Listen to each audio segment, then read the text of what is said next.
Welcome back to my YouTube channel. मित्रों, हमारे channel में आपका स्वागत है। आज हम चर्चा करने जा रहे हैं कि अपने सरप्लस मनी को कैसे मैनेज करें और कहाँ इन्वेस्ट करें। हमने देखा है कि अक्सर बहुत लोग, खास करके यंगस्टर्स जो इंजीनियरिंग बैकग्राउंड से आते हैं, उनके बैंक अकाउंट में काफ़ी पैसे पड़े होते हैं, सेविंग्स अकाउंट में, उसका प्रॉपर यूटिलाइजेशन वो नहीं करते। इसको सुनकर के आप परेशान नहीं होइए। कई बार हमने देखा है कि आईआईटी आईआईएम के पास आउट्स जो कि बहुत अच्छे पोजीशन में है, उनके पास काफ़ी पैसे होते हैं, बिकॉज उनकी सैलरी काफ़ी ऊंची होती है और काफ़ी पैसा वह सेविंग्स अकाउंट में छोड़ देते हैं।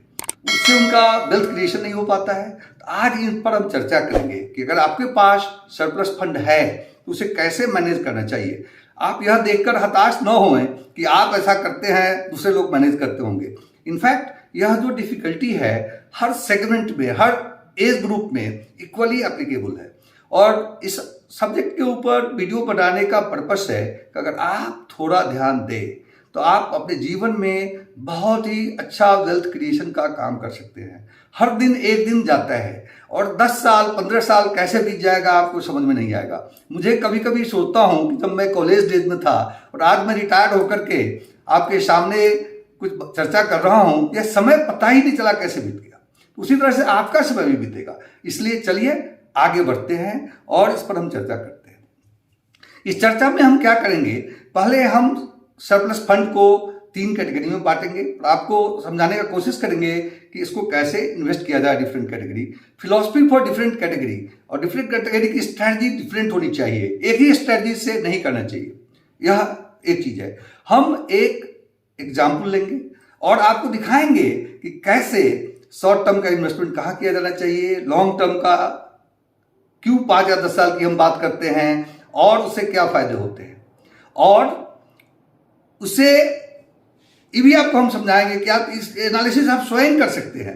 आज मैंने एक स्टॉक लेके आपको बताऊंगा, लेकिन कोई भी stock public domain, public database से आप डाउनलोड कर सकते हैं और उसको एनालाइज कर सकते हैं कि यह कितना गुना मल्टीप्लाई होता रहा है पास्ट में, और वह आपके लिए बहुत अच्छा इंडिकेटर बन सकता है। चलिए हम आगे बढ़ते हैं और इस चर्चा पर इसको हम समझने की कोशिश करते हैं। हम आज चर्चा कर रहे हैं कि where to invest surplus money. चलिए हम आगे बढ़ते हैं और एग्जाम्पल के थ्रू यह देखेंगे कि सरप्लस मनी को कैसे मैनेज किया जाए। Emergency fund, short term requirements और लॉन्ग टर्म वेल्थ क्रिएशन। चलिए आगे बढ़े। सरप्लस मनी को सबसे पहले आपको 3 कैटेगरी में क्लासिफाई करना चाहिए। पहला कैटेगरी है जो इमरजेंसी फंड का कैटेगरी है या रिजर्व कैटेगरी है। हम लोगों ने पैंडेमिक के ड्यूरेशन में यह देखा कि हमारा जॉब, हमारा बिजनेस कितना अनसर्टेन हो सकता है, कैसे है स्टॉप हो सकता है। इसलिए इट इज वेरी इंपॉर्टेंट कि हम एक रिजर्व फंड क्रिएट करें ताकि घर का खर्चा चल सके। यह रिजर्व फंड का ड्यूरेशन नॉर्मली 6 से 12 महीने तक का होना चाहिए, जो कि यह फंड आपके घर के 6 से 12 महीने तक के खर्चों का टेक केयर कर सके। यह सबसे पहला रिक्वायरमेंट है। और रिजर्व फंड जब एक बार आपके पास हो जाता है, फिर आप शॉर्ट टर्म या लॉन्ग टर्म की प्लानिंग करें। तो रिजर्व फंड को कहाँ निवेश करें? रिजर्व फंड का सेफेस्ट मेथड है वैसी जगह जो बहुत ही सर्टेन हो, लाइक बैंक एफडी। इस फंड को आप बैंक एफडी में डालें ताकि जब भी इच्छा हो तो वहां से इसको विड्रॉ किया जा सकता है। सेकेंड कैटेगरी ऑफ फंड होता है short term fund. Short term fund का मतलब है जो अगले 1 से 3 साल के बीच में जिस फंड का रिक्वायरमेंट हो सकता है आपको। तो शॉर्ट टर्म फंड का एक ऑप्शन यह हो सकता है कि उसको बैंक एफडी में डालें। आप बोलेंगे कि बैंक एफडी में रिटर्न बहुत कम है, लेकिन अपनी रिक्वायरमेंट भी तो छोटे समय के लिए, तो उससे थोड़ा बेटर ऑप्शन हो सकता है रिप्यूटेड कंपनी का fixed deposit, like company like Bajaj finance, company like hero motor Corp, company like Sundaram Clayton, company like Tata steel. ये एक ऐसी कंपनियां हैं जो कि लंबे अरसे से बिजनेस में रही है, उनकी क्रेडिबिलिटी बाजार में बहुत ज्यादा है। उनके यहाँ से आपका फंड कभी भी डूबेगा नहीं। और ये सारी कंपनियां 1 साल, 2 साल और 3 साल की फिक्स डिपॉजिट ऑफर करती है, जिसका की रेट बैंक फिक्स डिपॉजिट से ज्यादा होता है। यह रेंज कर सकता है 6 से 7.5-8% के करीब। थर्ड ऑप्शन जो आज के लिए अवेलेबल है शॉर्ट टर्म फंड के लिए, corporate bonds. But corporate bond के साथ डिफिकल्टी क्या है कि यह इसका टिकट साइज और इन्वेस्टमेंट साइज 10 लाख रुपए से ऊपर होगा। आप इसको स्टॉक एक्सचेंज से खरीद सकते हैं। जैसे आप शेयर ट्रेड करते हैं वैसे ही कॉर्पोरेट बॉन्ड खरीद सकते हैं। इसमें डिफरेंट ऑप्शंस है, उस पर रेटिंग पर जरूर ध्यान दें कि कंपनी की रेटिंग कैसी है और उसका किस तरह के ऑफर है, उसका एनालिसिस बहुत जरूरी है। वह शॉर्ट टर्म फंड का नीड हो जाएगा। सो हमने डिस्कस किया कि सरप्लस फंड का फर्स्ट बकेट है रिजर्व फंड, सेकेंड बकेट है short term requirement.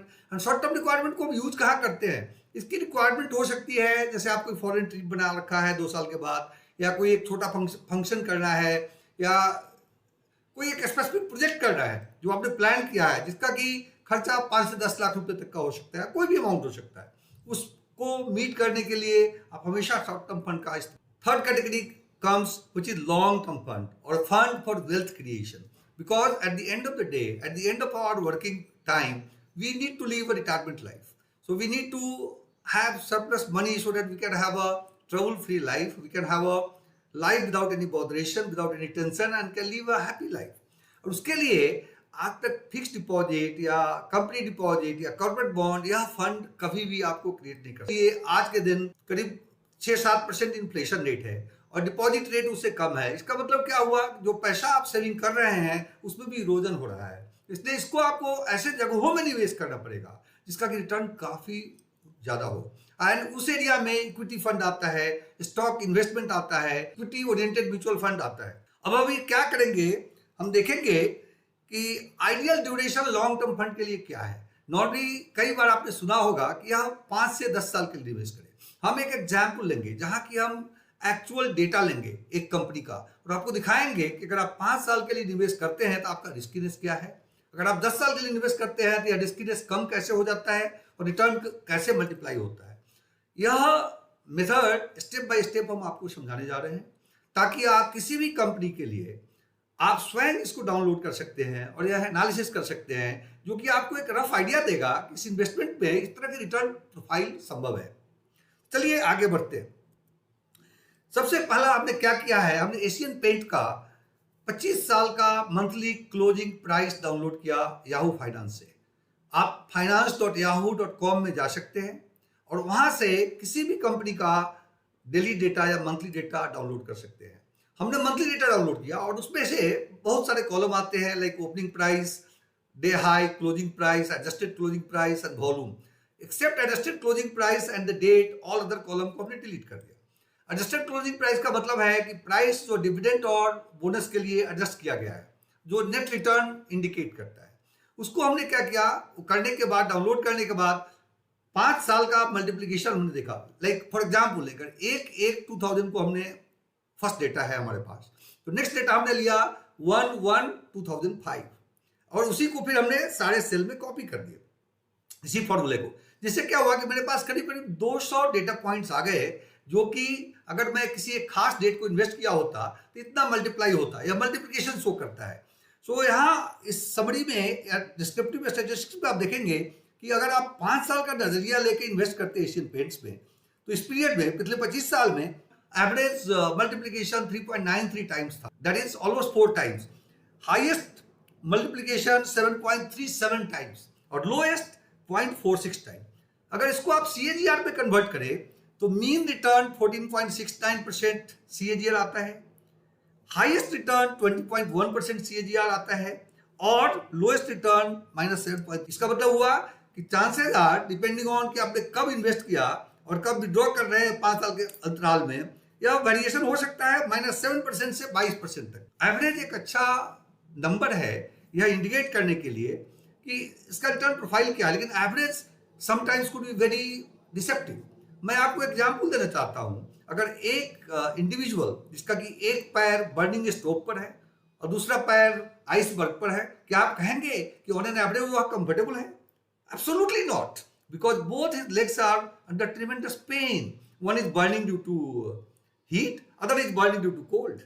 So therefore, although mean is a good indication of understanding a data set, but mean के अलावा कुछ और फैक्टर को भी आपको देखना चाहिए। चलिए हम देखते हैं सेम कंपनी के लिए अगर 10 साल का मल्टीप्लिकेशन हम देखें तो कैसा दिखता है।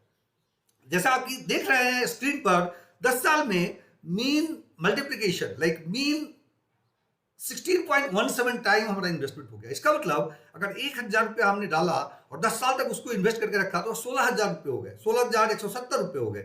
और द लार्जेस्ट वैल्यू वाज 29.07, मतलब 1,29,000 हो गया। और लोएस्ट वाज कि 1,1538 रुपये हो गया। नाउ इस केस में minimum return also during to this 25 years time is not negative. This is giving you a CAGR of 4.4%, which is closer to the bank fixed deposit rate. इसका मतलब क्या हुआ, अगर आपका इन्वेस्टमेंट का ड्यूरेशन सेम कंपनी के लिए 10 साल का हो तो आप चैन की नींद सो सकते हैं। आपका इन्वेस्टमेंट ऑलमोस्ट गारंटेड है। यूक्रेन वार हो या पैंडेमिक आए, कोई फर्क नहीं पड़ता। At the end of the day after 10 years, 11 years, 12 years you will reap a very decent return. और हाईएस्ट रिटर्न इस केस में 40% CAGR संभव है और एवरेज रिटर्न 32% CAGR। इसका मतलब है कि अगर आपने कुछ टेक्निकल एनालिसिस किया या कुछ आपने समय को देख करके खरीद बिक्री की तो आपका रिटर्न काफी अच्छा हो सकता है। 20 से 25% तो आप पक्का ही घर ले जा सकते हैं और यह एक बहुत अच्छा मीन्स हो सकता है वेल्थ क्रिएशन। दोस्तों, आपने देखा इन्वेस्टमेंट में 2 चीज बहुत इंपॉर्टेंट है। पहला, अच्छी कंपनी का सिलेक्शन करें, एक लंबा अंतराल रखें और 10 साल का नजरिया से लॉन्ग टर्म इन्वेस्टमेंट करें। जो आपका फंड शॉर्ट टर्म के लिए चाहिए या इमरजेंसी फंड के लिए चाहिए उसको कतई इक्विटी में या म्यूचुअल फंड में इन्वेस्ट ना करें, बिकॉज इक्विटी और म्यूचुअल फंड में रिटर्न तभी आएगा जब आपका ड्यूरेशन लंबा हो। और बहुत एंड आप किसी भी कंपनी के साथ डेटा को एनालाइज करके देख सकते हैं, आप सेम कंक्लूजन पर बार बार आएंगे। दूसरी बात है रिस्कीनेस। पहले केस में अगर आपका इन्वेस्टमेंट अंतराल और इन्वेस्टमेंट करने का ड्यूरेशन 2 साल है, 3 साल है, तो आप चैन की नींद नहीं सो सकते, बिकॉज उस केस में हमेशा आपको वॉच करना पड़ेगा कि माइनस नहीं तो हो रहा है, एंड चांसेस आर कि it will be minus as well. But the moment you think about 10 years और जब आप 10 साल के लिए सोचते हैं तब वेरिएशन होता रहेगा लेकिन आपको लॉस नहीं होगा, बिकॉज 10 साल के बाद 100% गारंटी है कि आप एक बहुत अच्छा रिटर्न घर ले जाएंगे। देयरफॉर दोस्तों, इन्वेस्टमेंट जब भी करें सोच कर करें, समझ कर करें, सोचे समझे फिर इन्वेस्ट करें। और यह वीडियो का पर्पस है कि आप तक हम एक एजुकेटिव मैसेज ट्रांसमिट करना चाहते हैं। यह इन्वेस्टमेंट एडवाइस कभी नहीं दे रहा है। Investment in stock market is always risky, so therefore whenever you want to invest either do a deep research yourself और कंसल्ट सम इन्वेस्टमेंट एडवाइजर। अगर आपने इस वीडियो को पसंद किया तो कृपया हमारे चैनल को जरूर सब्सक्राइब करें और लाइक बटन दबाना न भूलें। अपने दोस्तों को भी इस चैनल तक लाएं। और यह बहुत ही अच्छा होगा अगर आप अपना कमेंट लिखें कि फ्यूचर में किस तरह का वीडियो चाहिए। मैं आप तक educative video stock market related लाना चाहता हूं ताकि सब लोग इस अपॉर्चुनिटी से कुछ लाभ पा सके और जीवन में एक अच्छा वेल्थ क्रिएशन कर। फ्रेंड्स, आपने देखा कि जब एशियन पेंट्स का एग्जाम्पल मैंने आपको दिया उसमें आपने देखा कि 5 साल के लिए अगर आप निवेश करें तब वेरिएबिलिटी और रिस्कीनेस होता है। चांसेस ऐसा भी है कि कुछ केसेस में आप माइनस रिटर्न पाले, लेकिन अगर 10 साल के लिए निवेश करें तो रिटर्न हमेशा पॉजिटिव होगा। इसका मतलब क्या है कि कई बार लोग कहते हैं कि स्टॉक मार्केट में निवेश करना काफी रिस्की होता है। यह सही है, लेकिन यह रिस्कीनेस टाइम ड्यूरेशन के हिसाब से रिड्यूस किया जा सकता है। और अगर आपका निवेश का समय लंबा हो, 10 साल या उससे ज्यादा हो, तो यह रिस्कीनेस रहता ही नहीं है। वो हमेशा अंडर ऑल कंडीशन आपके FD के रिटर्न से काफी अच्छा रिटर्न आपको देगा और आप अच्छी नींद सो सकते हैं। आपको चिंता करने की जरूरत ही नहीं है। लेकिन अगर आप 1 या 2 साल के लिए निवेश करना चाहते हैं तो जरूर आपको चिंता करने का विषय है और वह एक अच्छा निवेश नहीं है। इसलिए मेरा एडवाइस होगा कि आप न्यूज सुन करके या किसी के टिप्स के ऊपर इन्वेस्टमेंट ना करें। जो भी करें सोच समझ कर करें और लंबे समय के लिए करें। और अगर अच्छे स्टॉक पे लंबे समय के लिए आप इन्वेस्ट करेंगे तो आप हमेशा विनर होंगे, आपको कोई हरा नहीं सकता और आप एक बहुत अच्छा वेल्थ क्रिएट कर पाएंगे अपने लिए। मित्रों, आज का यह डिस्कशन, आज की यह चर्चा हमने एजुकेशन पर्पस के लिए किया है। यह इन्वेस्टमेंट का कोई एडवाइस नहीं है।